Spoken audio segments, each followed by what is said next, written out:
अस्सलाम वालेकुम, welcome back to my YouTube channel develops tech. Last video में हमने डिस्कस किया था कि लारावेल क्या है, लारावेल इंस्टॉल करने के लिए हमें क्या क्या चीज़ें रिक्वायर्ड हैं और लारावेल की इंस्टॉलेशन हमने की थी। तो जब हमने लारावेल की इंस्टॉलेशन की थी तो हमारे सामने ये कुछ फाइल्स इंस्टॉल हुई थी। तो आज जो हमने इस वीडियो में देखना है कि लारावेल की जो डायरेक्टरीज़ हैं इनका स्ट्रक्चर क्या है, किस डायरेक्टरी में कौन सी फाइल्स रखी हैं और उन फाइल्स का मोटिव क्या है, क्या मकसद है उन फाइल्स का। तो अब यहाँ पे आप लेफ़्ट साइड पे देख सकते हैं बहुत सारी फाइल्स हैं। अगर तो हम इनको वन बाय वन डिस्कस करने बैठ जाते हैं तो हमारे पास बहुत सारा टाइम वेस्ट हो जाएगा। तो बिगनर लेवल के लिए हमारे पास ये कुछ सेलेक्टेड डायरेक्टरीज़ हैं, हम इनको डिस्कस करेंगे। बाकी जितनी भी फाइल्स हैं वो साथ के साथ जब आगे इन फ्यूचर जिस फाइल की हमें ज़रूरत होगी हम उसको साथ के साथ ही डिस्कस कर लेंगे। तो आज की इस वीडियो में हम देखेंगे कि हम मॉडल कहाँ क्रिएट कर सकते हैं, कंट्रोलर कहाँ क्रिएट कर सकते हैं, HTML फाइल कहाँ रखी है, राउटिंग, फाइल स्टोर, कॉन्फ़िगरेशन और डेटाबेस फाइल जो हैं वो हम कहाँ पे क्रिएट कर सकते हैं। इसी तरह कंपोज़र फाइल किस जगह, कंपोज़र फाइल किस लिए इस्तेमाल होती है। तो स्टार्ट करते हैं। सबसे पहले हम ऐप फोल्डर से स्टार्ट करते हैं। ऐप फोल्डर बेसिकली इस फोल्डर के अंदर हमारे जो लारावेल 10 का जो प्रोजेक्ट एप्लीकेशन होती है उसका कोर कोड इस ऐप फोल्डर के अंदर रखा होता है। तो इस ऐप फोल्डर में हमारे पास सब फोल्डर जो है फर्स्ट 1 2 3 4 5 फोल्डर्स होंगे इसके सब फोल्डर। तो फर्स्ट फोल्डर जो है कंसोल है। कंसोल में आप कस्टम कमांड्स राइट कर सकते हैं, जिस तरह से हम PHP आर्टिसन सर्व, ये एक बेसिकली CMD कमांड है। तो ये एक डिफ़ॉल्ट रिटर्न कमांड है, लेकिन अगर कोई हम एक ऐसी कमांड खुद से बनाते हैं तो वो हम यहाँ पे लिखते हैं। ठीक है। देन उसके बाद आते हैं एक्सेप्शन हैंडलिंग। एक्सेप्शन हैंडलिंग हम यूज़ नहीं करते, लेकिन इसमें हमारे पास जितनी भी ये प्रोजेक्ट जो है इसकी एक्सेप्शन हैंडलिंग इस एरिया में हो रही होती है। दैन उसके बाद आते हैं हमारे पास HTTP में हमें दो फोल्डर्स हमें मिलेंगे, एक कंट्रोलर के नाम से और एक मिडलवेयर के नाम से। तो कंट्रोलर बेसिकली हमारे पास क्या है, कंट्रोलर एक हमारे पास एक मिडल लेयर है मॉडल के लिए, मॉडल और व्यू के सेंटर में। ठीक है।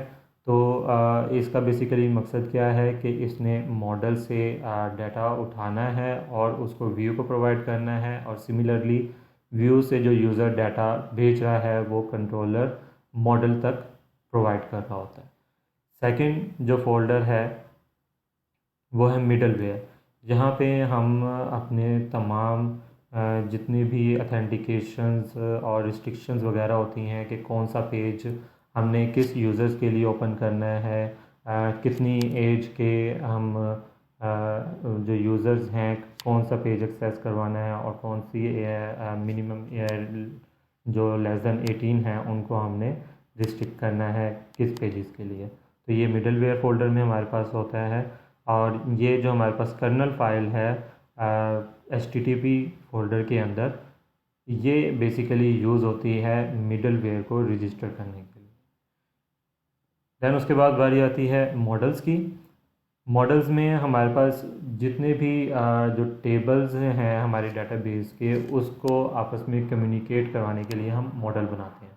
तो फॉर एग्ज़ाम्पल अगर मेरा एक डेटाबेस में टेबल बना हुआ है यूज़र्स के नाम से, तो यहाँ पे मुझे एक मॉडल आपको नज़र आएगा यूज़र का। तो प्लूरल सेंस में डेटाबेस में वो एक यूज़र्स के नाम से स्टोर होगा, लेकिन उसका जो मॉडल है वो यूज़र होगा। तो ऑटोमेटिकली जो लारावेल है इसको कंसिडर कर लेगा कि ये यूज़र्स का टेबल है, मैंने इसके डाटा में से जो भी एक्सेस वगैरह करना है वो यूज़र्स के टेबल से करना है। देन उसके बाद आता है हमारे पास प्रोवाइडर्स बेसिकली ये सर्विस प्रोवाइडर्स हैं जो कि हम बिगनर्स लेवल पे इस्तेमाल नहीं करते। इसमें हमारे पास जितनी भी सर्विसेज होती हैं लाइक अथेंटिकेशन सर्विस हो गई, ऐप सर्विस होगी, broadcast service, event service and route service, हम जितनी भी सर्विसेज होंगी वो यहाँ पे इस प्रोवाइडर्स फोल्डर के अंदर हम लिख रहे होंगे। देन बारी आती है इस कॉन्फ़िगरेशन फ़ोल्डर की। कॉन्फ़िगरेशन फ़ोल्डर में हमारे पास ऐप की कॉन्फ़िगरेशन होगी, ऑथेंटिकेशन कॉन्फ़िगरेशन होगी। जो मेन हमने बिगनर्स लेवल पे हमने जो देखनी है वो है डेटाबेस की कॉन्फ़िगरेशन।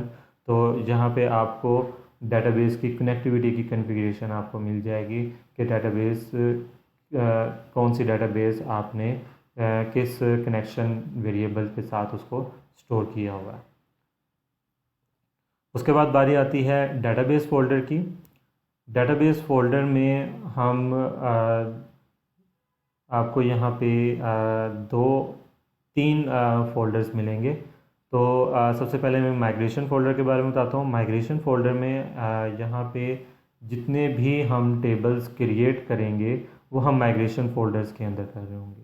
तो जब भी हम कमांड के थ्रू माइग्रेशन रन करेंगे तो वो माइग्रेशन डेटाबेस के अंदर ऑटोमेटिकली ये जितने भी हमने यहाँ पे टेबल्स क्रिएट किए हैं, क्रिएट कमांड लिखी होगी या अल्टर कमांड लिखी होगी, वो तमाम इस फोल्डर के अंदर जितनी भी टेबल्स की माइग्रेशन लिखी होगी वो तमाम रन हो जाएगी और आपकी डेटाबेस में जितने भी टेबल्स होंगे वो सब क्रिएट हो जाएंगे।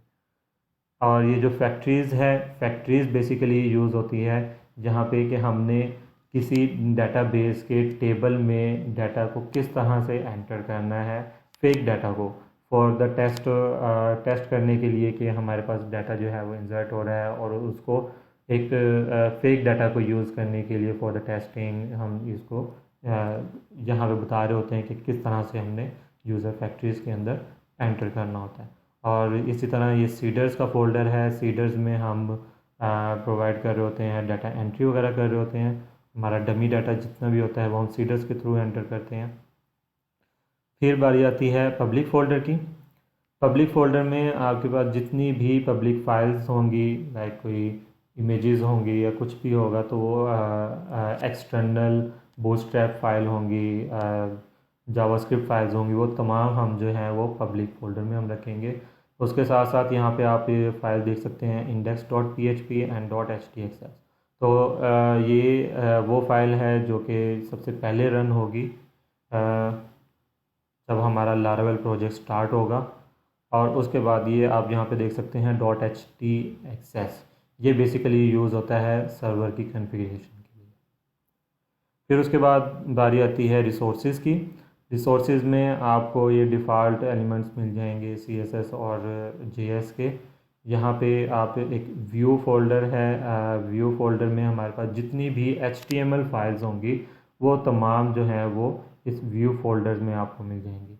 यहाँ पे एक welcome.blade.php के नाम से फ़ाइल आप देख सकते हैं कि ये एक HTML फ़ाइल है किस क्रिएट की हुई है। Laravel has wonderful documentation.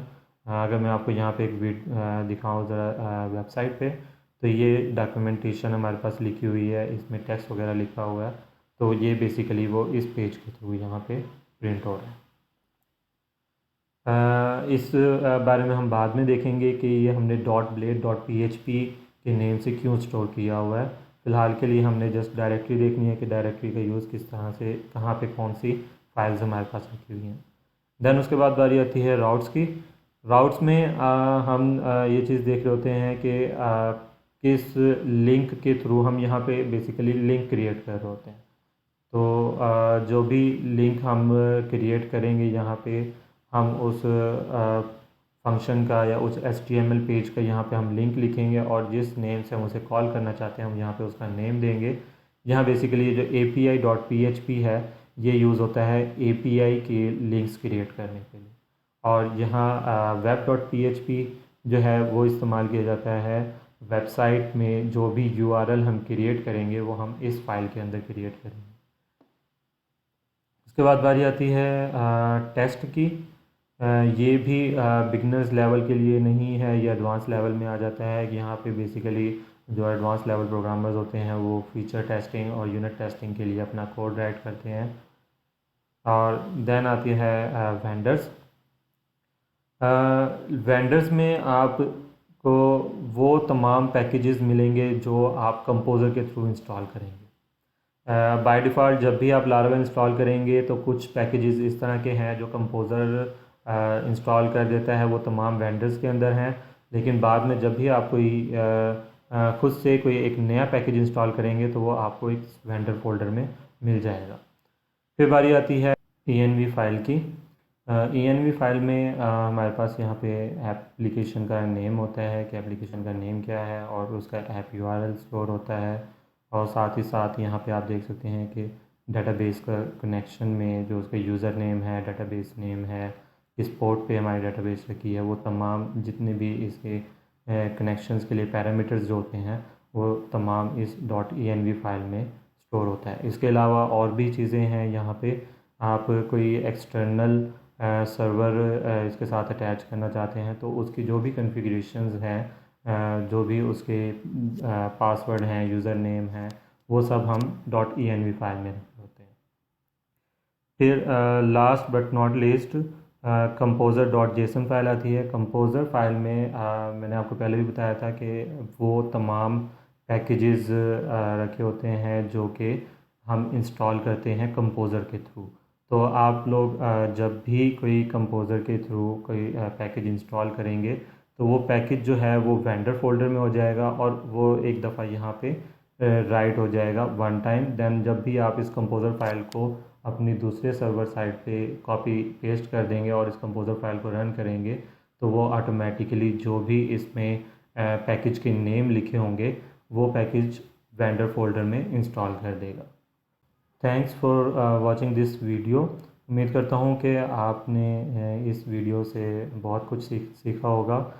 लेकिन यहाँ पे आपसे एक रिक्वेस्ट भी है कि वीडियोस को जस्ट आप देखें मत, इसमें जो भी आपको बताया जा रहा है वो खुद से उसकी प्रैक्टिस भी करें, क्योंकि जब तक आप इसकी प्रैक्टिस नहीं करेंगे आप लारावेल प्रॉपरली नहीं सीख सकते। जस्ट लारावेल नहीं, जो भी आप कोर्स करना चाहते हैं तो आप उसका साथ के साथ प्रैक्टिस आपको करनी चाहिए। तो जब तक प्रैक्टिस नहीं करेंगे आप उसको कोर्स को कम्प्लीटली लर्न नहीं कर सकते। तो इसी के साथ वीडियो का एंड करते हैं। अल्लाह हाफिज़।